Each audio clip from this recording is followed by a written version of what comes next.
It is said that the iMac Pro screen is more basic than the MacBook Pro, but that's why it's fine. It looks nailed on at this point that Apple will launch a new 27-inch iMac powered by its M1 chips, probably the M1 Pro and M1 Max from the MacBook Pro 14-inch and 16-inch, in the coming month. Possibly called the iMac Pro, to differentiate it from the 24-inch iMac.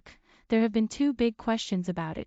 When will it arrive? And how good will the screen be? Well, display analyst Ross Young, who has a history of reliable Apple predictions in recent years, says that we should expect it in June, and he's let slip the first real indicator we have for how high quality the screen is likely to be. You see, I already expected that the display would be based on mini LED tech, just like the new MacBook Pros and the 12.9-inch iPad Pro. Because the screen is only a little bigger than the 24-inch iMac, it would need to differentiate the display in a different way, and mini LED just makes sense for that. You'd get HDR support and huge contrast. It would be a clear step up, and worth some extra cash. But large mini LED displays are expensive, and I doubt Apple wants this to cost more than a 16-inch MacBook Pro, so it always seemed that the company would have to scale back just how many mini LEDs are used in the iMac display, and how many dimming zones there are. But would it be too many to maintain the same level of quality as the other screen? Based on Ross Young's claimed figures, I'm going to say, no. Mini LED lights are literally how many tiny lights are behind the LCD panel, giving it its brightness.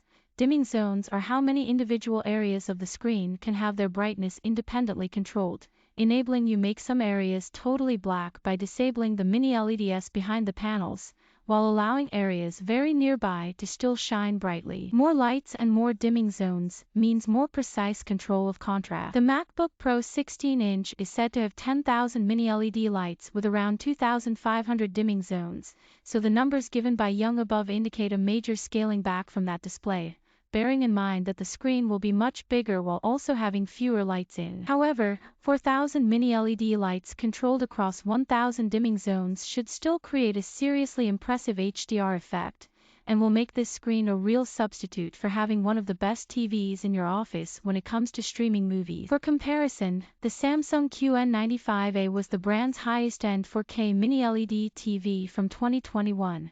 And even the huge 65-inch version of that TV had around 800 dimming zones. So even though this 27-inch display won't have quite as precise control as the laptops or iPad Pro, it will still offer specs to compete with high-end TVs.